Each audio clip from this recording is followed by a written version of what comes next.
श्रीमद् भगवद गीता महात्म्य अध्याय 1। पहले अध्याय का महात्म्य। पार्वती जी कहती हैं शिव जी से, मेरे प्रिय पतिदेव, आपको सारे दिव्य सत्यों का ज्ञान है और आपकी कृपा से मैंने भी परम पुरुषोत्तम भगवान श्री कृष्ण की महिमा का श्रवण किया। हे प्रभु, अब मैं आपसे श्रीमद् भगवद गीता की महिमा सुनना चाहती हूँ, जो भगवान कृष्ण ने स्वयं अपने श्रीमुख से बोली है और जिसको श्रवण करने से भगवान श्री कृष्ण के प्रति हमारी भक्ति बढ़ जाती है। भगवान शिव ने उत्तर दिया, वह पुरुष जिनका वर्ण वर्षा मेघ के समान श्यामल है, जिनका वाहक पक्षियों का राजा गरुड़ है और जो सहस्त्र मुख वाले अनंत शेष नाग पर शयन करते हैं, वह भगवान विष्णु जिनकी महिमा असीम है, मैं हमेशा उन्हें पूजता हूँ।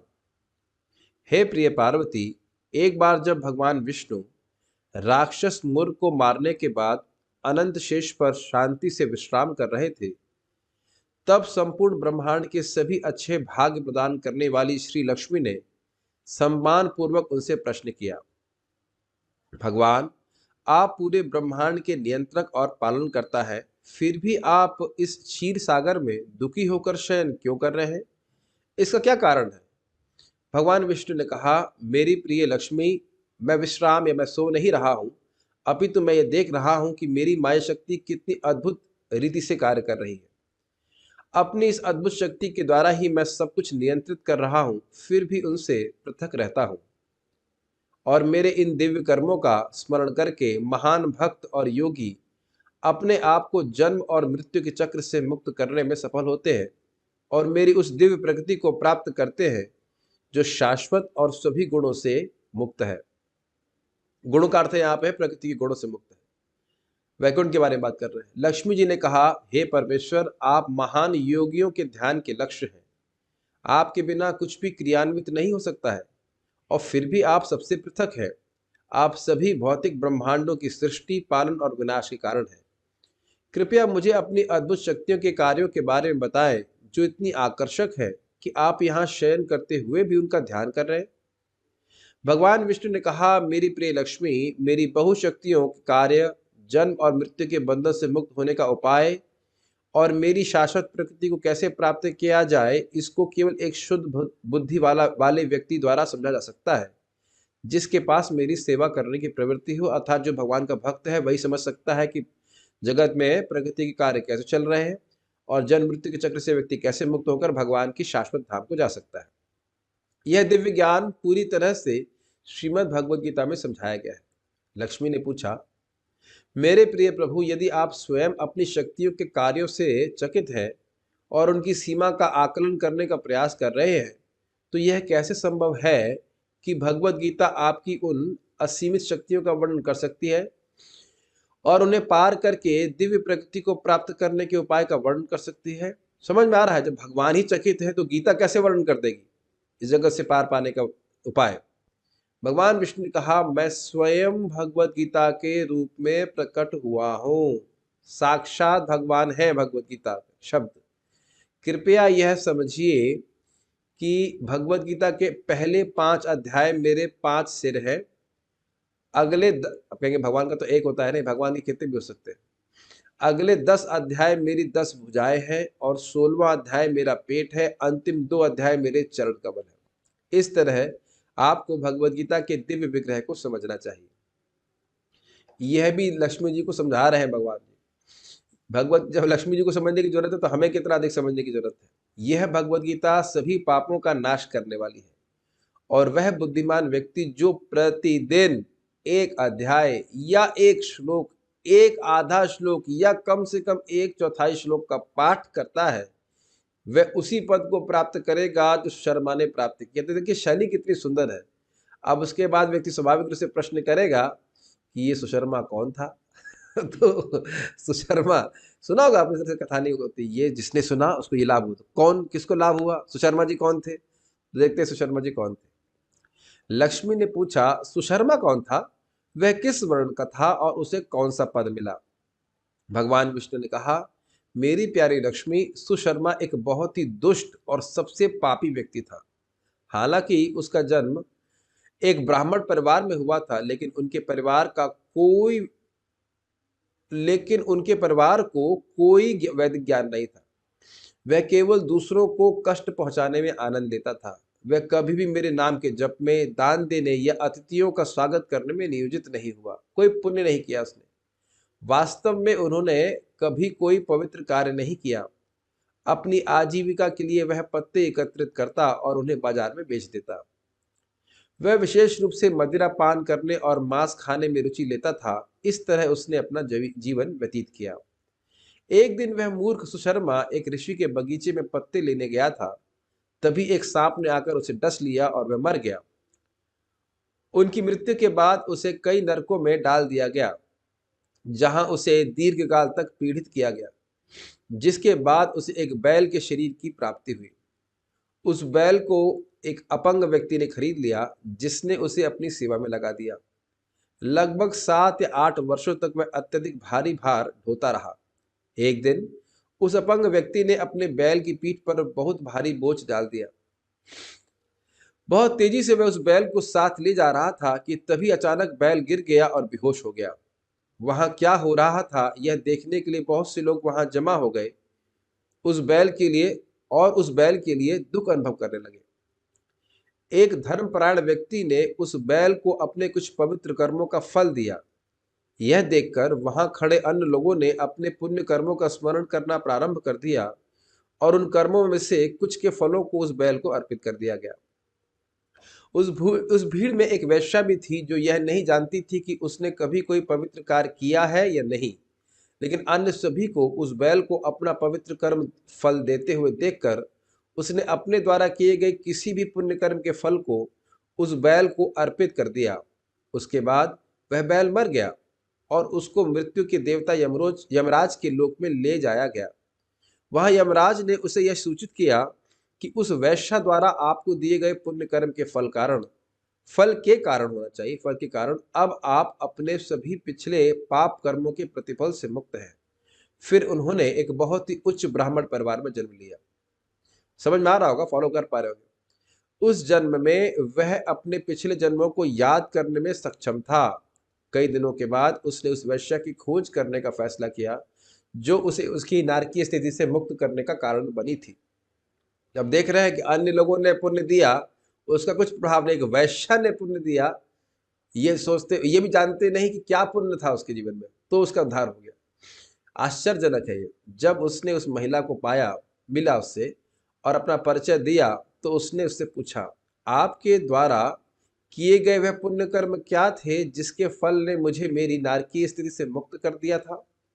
वैश्य ने उसे उत्तर दिया, मेरे प्रिय महोदय, उस पिंजरे में एक तोता है, ध्यान से सुनिए, माइंड ब्लोइंग, जो प्रतिदिन कुछ न कुछ सुनाता है। उस पाठ को सुनकर मेरा हृदय पूर्ण रूप से शुद्ध हो गया है। उस पाठ को सुनने का परिणाम मैंने तुम्हें दिया था। उसको पता नहीं था कि क्या पाठ है वो, उस वैश्या को, और तोते से सुना था। इसके बाद उन दोनों ने उस तोते से उस पाठ के बारे में पूछा, तो उस तोते ने अपने पिछले जीवन की याद करते हुए अपना इतिहास बताना शुरू किया। पहले मैं एक बहुत ही विद्वान ब्राह्मण था, लेकिन मैं अपने अभिमान के कारण अन्य विद्वानों का अपमान करता था। मैं अति ईर्ष्यालु भी था। मेरे मरने के बाद मुझे कई नरकों में डाल दिया गया और एक लंबे समय के कष्ट के बाद मैंने तोते के शरीर को प्राप्त किया। मेरे पिछली मेरे पिछले पाप कर्मों के कारण जब मैं छोटा था, तब ही मेरे माता पिता की मृत्यु हो गई थी। एक दिन जब मैं बिना किसी सुरक्षा के गर्म रेत पर पड़ा हुआ था, तो कुछ ऋषियों ने मुझे देखा और मुझे अपने आश्रम में ले गए और मुझे एक पिंजरे में डाल दिया। उसी स्थान पर उन ऋषियों के बच्चे श्रीमद् भगवद गीता के प्रथम अध्याय का पाठ सीख रहे थे। उनके द्वारा श्लोकों की आवृत्ति को सुनकर मैंने भी उनके साथ उन श्लोकों को दोहराना शुरू कर दिया। तो देखिए, तोते का तो कोई भक्ति भावना भी नहीं थी, क्या समझ में आया होगा? कुछ भी समझ में नहीं आया। तोता क्या संस्कृत समझ सकता है? कुछ ही समय बाद एक चोर ने मुझे उस जगह से चुरा लिया और मुझे इस धर्मपरायण महिला को बेच दिया। वेश्या को धर्मपरायण कह रहे हैं। भगवान विष्णु ने आगे कहा, भगवत गीता के पहले अध्याय का पाठ करने से वह तोता पूरी तरह से शुद्ध हो गया था और उस पाठ को सुनकर वह वैश्या भी पूर्ण रूप से पवित्र हो गई। और उस पाठ को सुनने के कुछ पवित्र फल प्राप्त करके सुशर्मा भी पूर्ण रूप से पवित्र हो गया। सुशर्मा किस रूप में? जो बैल के रूप में था। कुछ समय के लिए भगवद गीता के पहले अध्याय की महिमा पर चर्चा करने के बाद सुशर्मा अपने घर लौट आए और इन तीनों ने व्यक्तिगत रूप से यानी स्वयं अपने एक एक करके श्रीमद् भगवद गीता के पहले अध्याय का पाठ किया और बहुत जल्दी ही सर्वोच्च गंतव्य वैकुंठ को प्राप्त किया। जो कोई भी भगवद गीता के पहले अध्याय का पाठ करता है, सुनता है या उसका अध्ययन करता है, वह बहुत आसानी से भौतिक दुखों के सागर को पार कर जाएगा और भगवान कृष्ण के चरण कमलों की सेवा को प्राप्त करेगा। तो ये उम्मीद है कि आप लोगों को अच्छा लगा होगा। हम लोग अब भगवद गीता के प्रथम अध्याय का पारायण करेंगे। श्रीमद् भगवद गीता यथारूप कुरुक्षेत्र के युद्ध स्थल में सैन्य निरीक्षण। अध्याय 1।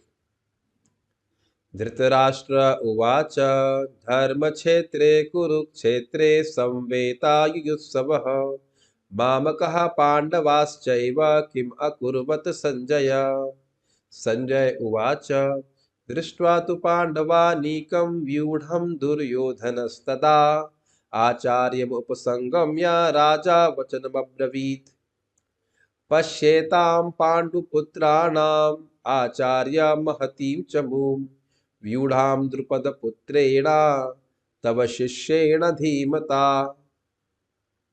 अत्र शूरा महेश्वासा भीमार्जुन समायुधि व्यूधानो विराटश्च द्रुपदश्च महारथः।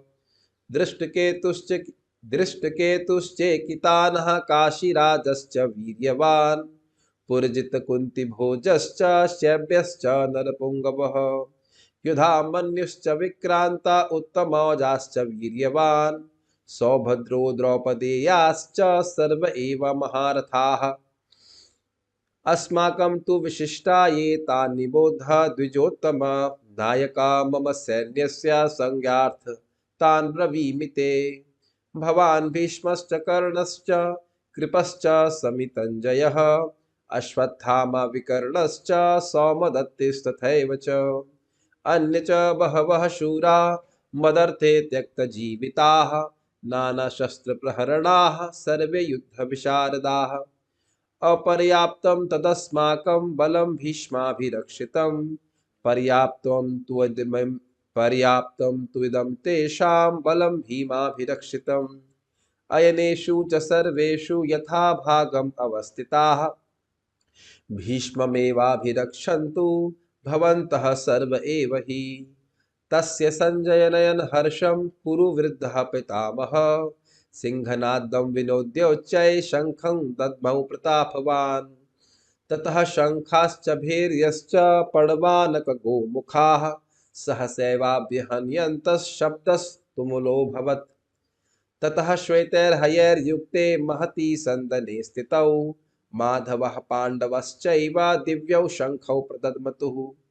पाञ्चजन्यं ऋषिकेशो देवदत्तं धनञ्जयः पौण्ड्रं दद्मौ महाशंखं भीमकर्मा वृकोदरः। अनन्तविजयं राजा कुन्तीपुत्रो युधिष्ठिरः नकुलः सहदेवश्च सुघोषमणिपुष्पकौ काश्यश्च परमेश्वासः शिखण्डी च महारथः दृष्टद्युम्नो विराटश्च सात्विकश्चापराजितः। द्रुपदो द्रौपदेयाश्च सर्वशः पृथिवीपते सौभद्रश्च महाबाहु शंखान् दद्मुः पृथक् पृथक्। सघोषधार्तराष्ट्राणां हृदयानि विदारयत् नभश्च पृथिवीं चैव तुमुलोभ्य अनुनादयन्। अथ व्यवस्थितान् दृष्ट्वा धार्तराष्ट्रान् कपिध्वजः प्रवृते शस्त्रसम्पाते धनुरुद्यम्य पाण्डवः। ऋषिकेशं तदा वाक्यम् इदमाह महीपते। अर्जुन उवाच सेनयोर्भयोर्मध्ये रथं स्थाप्य मेच्युत यावदेतान् निरीक्षेऽहं योद्धकामान् अवस्थितान्। कैर्मया सह योद्धव्यम् अस्मिन् रणसमुद्यमे योतस्य मानानवेक्षेऽहं य एतत्र समागताः धार्तराष्ट्रस्य दुर्बुद्धेर्युद्धे प्रियचिकीर्षवः। संजय उवाच एवमुक्तो ऋषिकेशो गुडाकेशेन भारत सेनयोर्भयोर्मध्ये स्थापयित्वा रथोत्तमम्।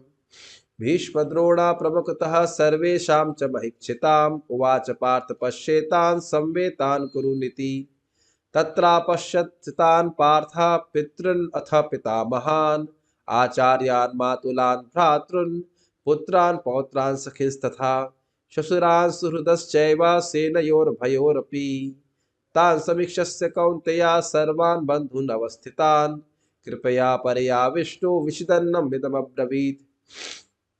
अर्जुन उवाच दृष्ट्वेवं स्वजनं कृष्णायुष्सुं समुपस्थितं सीदन्ति मम गात्राणि मुखं च परिशुष्यति वेपतुश्च शरीरे मे रोमहर्षश्च जायते गाण्डीवं संस्कृते हस्तात् त्वक् चैव परिदह्यते न च शक्नोम्यवस्थातुं भ्रमतीव च मे मनः निमित्तानि च पश्यामि विपरीतानि केशव न च श्रेयोनुपश्यामि हत्वा स्वजनमाहवे न काङ्क्षे विजयं कृष्ण न च राज्यं सुखानि च किं नु राज्येन गोविन्द किं भोगैर्जीवते न वा येषामर्थे काङ्क्षितं नो राज्यं भोगः सुखानि च तयमेव स्थितः युद्धे प्राणास्त्यक्त्वा धनानि च आचार्यः पितरः पुत्रास्तथैव च पितामहाः मातुलः श्वशुरः पौत्राः शालः सम्बन्धिनस्तथा एतान् न हन्तुमिच्छामि घ्नतोऽपि मधुसूदन अपि त्रैलोक्यराजस्य हेतुः किं नु मही कृते निहत्य धार्तराष्ट्रान्नः कापि रीतिः स्याज्जनार्दनः पापमेवाश्रयेदस्मान् हत्वैतानाततायिनः तस्मान्नार्ह वयं हन्तुं धार्तराष्ट्रान् सबान्धवान् स्वजनं हि कथं हत्वा सुखिनः स्याम माधव यद्यप्येते न पश्यन्ति लोभोपहत चेतसः कुलक्षया कृतं दोषं मित्रद्रोहे च पातकम् कथं न ज्ञेयमस्माभिः पापादस्मान् निवर्तितुं कुलक्षय कृतं दोषं प्रपश्यद्भिर्जनार्दन कुलक्षये प्रणश्यन्ति कुलधर्मः सनातनः धर्मे नष्टे कुलं कृष्णम् अधर्मोऽभिभवत्युत अधर्माभिभवात् कृष्ण प्रदुष्यन्ति कुलस्त्रियः स्त्रीषु दुष्टासु वार्ष्णेया जायते वर्णसङ्करः संकरो नरकायेव कुलग्नानां कुलस्य च पतन्ति पितरो हि येषां लुप्तपिण्डोदकक्रियाः दोषैरहितः कुलग्नानां वर्णसङ्करकारकैः उत्साद्यन्ति जातिधर्मः कुलधर्माश्च शाश्वताः उत्सन्नकुलधर्माणां मनुष्याणां जनार्दन नरके नियतं वासो भवत्ये इति अनुशुश्रम अहो बत महत् पापं कर्तुं व्यवसिता वयं यद् राज्यसुखलोभेन हन्तुं स्वजनमुद्यताः यदि माम प्रतीकारम् अशस्त्रं शस्त्रपाणयः धार्तराष्ट्रारणे हन्युस्तन्मे क्षेमतरं भवेत्। संजय उवाच एवम् उक्त्वा अर्जुनः सङ्ख्ये रथोपस्थ उपाविशत् विसृज्य सशरं चापं शोकसंविघ्नमानसः हरे कृष्णा कृष्ण कृष्ण हरे हरे हरे राम राम राम हरे हरे।